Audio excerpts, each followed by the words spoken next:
Hello, this is Mr. Burke. I'm going to read an excerpt from The Graveyard Book by Neil Gaiman. I would call this genre elegant horror.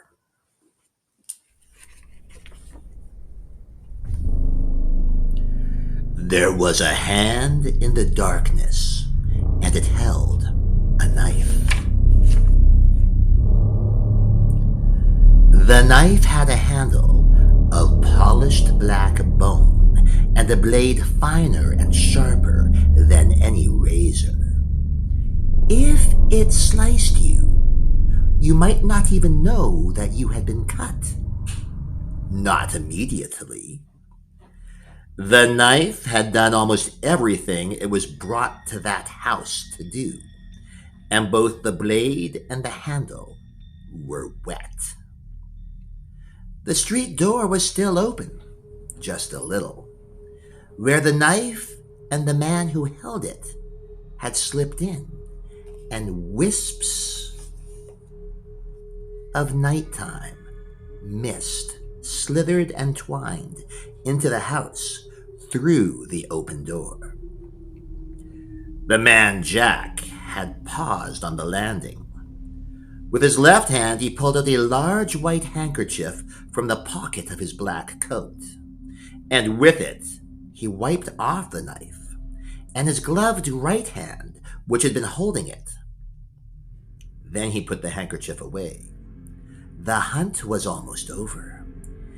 He had left the woman in her bed, the man on the bedroom floor, the older child in her brightly colored bedroom, surrounded by toys and half-finished models. That only left the little one, a baby, barely a toddler, to take care of. One more, and his task would be done. He flexed his fingers. The man Jack was above all things a professional, or so he told himself, and he would not allow himself to smile until the job was done. His hair was dark, and his eyes were dark, and he wore black leather gloves of the thinnest lambskin. The toddler's room was at the very top of the house. The man Jack walked up the stairs, his feet silent on the carpeting. Then he pushed open the attic door, and he walked in. His shoes were black leather, and they were polished to such a shine that they looked like dark mirrors. You could see the moon reflected in them, tiny and half full. The real moon shone through the casement window. Its light was not bright, and it was diffused by the mist. But the man Jack would not need much light. The moonlight was enough. It would do.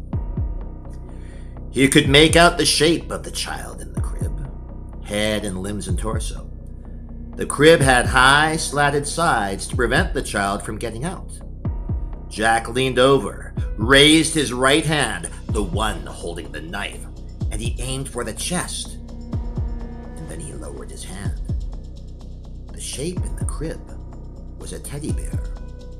There was no child. The man Jack's eyes were accustomed to the dim moonlight, so he had no desire to turn on an electric light. And light was not the most important. After all, he had other skills. The man Jack sniffed the air. He ignored the scents that had come into the room with him, dismissed the scents that he could safely ignore, honed in on the smell of the thing he had come to find. He could smell the child, a milky smell, like chocolate chip cookies and the sour tang of sweet, disposable nighttime diaper. He could smell the baby shampoo in its hair, and something small and rubbery.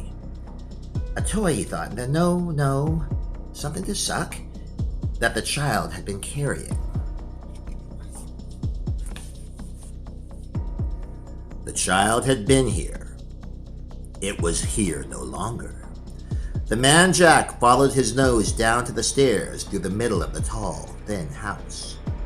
He inspected the bathroom, the kitchen, the airing cupboard, and finally the downstairs hall, in which there was nothing to be seen but the family's bicycles, a pile of empty shopping bags, a fallen diaper, and the crazy stray tendrils of fog that had insinuated themselves into the hall from the open door to the street.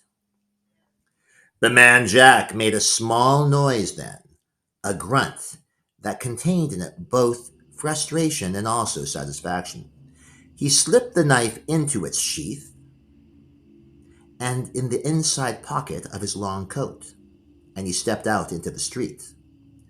There was moonlight and there were streetlights, but the fog stifled everything, muted light and muffled sound, and made the night shadowy and treacherous. He looked down the hall towards the light of the closed shops, then up the street, where the last high houses wound up the hill on their way to the darkness of the old graveyard. The man Jack had sniffed the air. Then, without hurrying, he began to walk up the hill. The Graveyard Book by Neil Gaiman.